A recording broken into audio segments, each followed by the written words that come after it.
Hello बच्चों, let's read our question first. It says total number of polynomials of the form x cube plus ax square plus bx plus c that are divisible by x square plus 1 where our abc belongs between 1, 2, 3 and till 10 is equals to, and our options are 10, 15, 5 and 8. पहले देखो हम इस question का की concept देखते हैं. की concept क्या होगा इस क्वेश्चन का? The fundamental principle of multiplication. So इस फंडामेंटल प्रिंसिपल ऑफ मल्टीप्लीकेशन के अकॉर्डिंग ये होता है कि अगर हमारा कोई इवेंट है, वन इवेंट है हमारा, इवेंट वो हो रहा है हमारा m वेज में, और जो हमारा सेकंड इवेंट है that is second event and its key concept is the fundamental principle of multiplication, जो क्या कहता है कि अगर हमारा कोई वन इवेंट है वो m वेज में हो रहा है और सेकंड इवेंट हो रहा है n वेज में. तो सपोज हमारा फर्स्ट इवेंट है वो हमारा m वेज में हो सकता है एंड सेकंड इवेंट है वो हमारा n वेज में हो रहा है एंड कोई थर्ड इवेंट है वो o वेज में हो रहा है.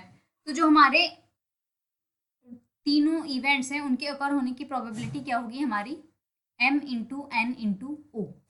एंड इसी कॉन्सेप्ट को यूज करते हुए हम अपने क्वेश्चन को सॉल्व करेंगे. की तरफ आते हैं. हमारे क्वेश्चन में पॉलिनोमियल है x cube plus a x square plus b x plus c, और ये किससे डिविजिबल है? एक्स स्क्वायर प्लस 1 से डिविजिबल है ये पॉलिनोमियल. तो इट मीन्स क्या हुआ कि x square is equal to -1 क्या हुआ? इसका रूट हुआ.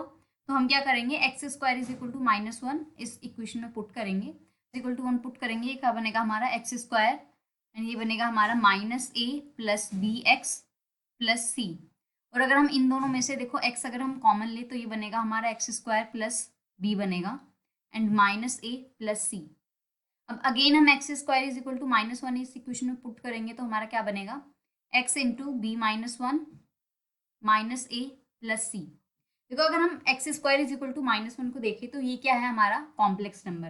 और अगर हमारा कोई कॉम्प्लेक्स नंबर 0 होता है तो किस कंडीशन में 0 होता है वो? कि उसका रियल पार्ट भी 0 हो और इमेजनरी पार्ट भी 0 हो. तो इट मीन्स देखो इसका रियल पार्ट तो ये हो जाएगा that is -a plus c, और एंड इसका रियल पार्ट है हमारा b-1.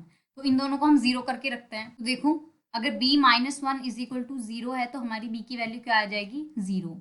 And a-c is equal to 0 है तो हमारी a की वैल्यू क्या आ जाएगी? c. अब देखो हमारे पास में जो नंबर्स थे ये a b c, हम 1 से लेके 10 तक कुछ भी चूज कर सकते थे, कुछ भी चूज कर सकते हैं. एंड हमारा b तो हो गया फिक्स, b इज इक्वल टू 1 है.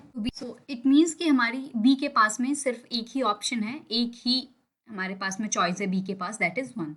तो अब यहाँ पर देखें तो b के पास में सिर्फ 1 तो होगी हमारी फिक्स, यहाँ पे सिर्फ 1 आएगा. और अगर हम देखो a की बात करें तो a के पास अब हमारे क्या हो गए? 10 चॉइसेस. बात करें तो a के पास हमारी 10 चॉइसेस हैं, हम 1 से लेके 10 तक कुछ भी चूज कर सकते हैं. और हमारे c के पास में सिर्फ एक चॉइस बचेगी बिकॉज c की वैल्यू हमें वही लेनी पड़ेगी जो हमने a की वैल्यूज ली है 1.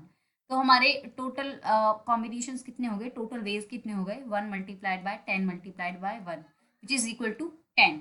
सो टोटल वेज हो गए हमारे 10. अब ऑप्शन देखते हैं which one is correct. So our option number first is the correct one, that is 10. You will understand. Best of luck. Thank you.